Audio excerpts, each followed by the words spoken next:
گزشتہ دنوں دیگر ممالک کی طرح افریقی ملک ملاوی کے مختلف مقامات پر اللہ پاک کے آخری نبی محمد عربی صلی اللہ علیہ وآلہ وسلم کی دکھیاری امت کی خیر خواہی کے جذبے کے پیش نظر دعوت اسلامی کے شعبہ FGRF کے تحت راشن و اشیاء ضروریہ کے تقسیم کے سلسلے ہوئے، جس کے لیے مبلغین دعوت اسلامی اور ذمہ داران سمیت FGRF کے والنٹیئرز نے مختلف علاقوں کا سفر کیا اور راشن تقسیم میں حصہ لیا۔ اسی مناسبت سے منگوچی ڈسٹرکٹ کے اطراف علاقے کیپ مکلیئر میں بھی دعوت اسلامی کے شعبہ FGRF کے تحت مقامی عاشقان رسول کے 500 خاندانوں میں راشن و اشیاء خوردونوش پر مشتمل بیگز اور بلینکٹس کی تقسیم کا سلسلہ کیا گیا۔ دیکھنا رہ جائے کوئی سے سکتا اپنا ہے یہ غیر نہیں۔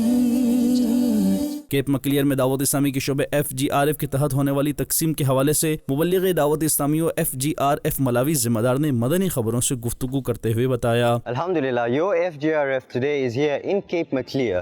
We are here due to the flash floods that have taken place in Malawi.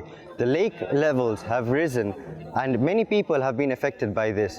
Alhamdulillah, we are here. We have supported 500 families in this area called Cape Maclear. اس موقع پر FGRF کے تحت خدمت سر انجام دینے والے والنٹیئرز نے بھی مدنی خبروں کو اپنے تاثرات دیتے ہوئے کہا، We are here today in Mangochi, Cape Maclear. As you can see, we are distributing blankets and food packs to almost 500 families. This was all possible through your donations, your support, your love and your du'as. Keep supporting FGRF and looking forward to many more, inshallah.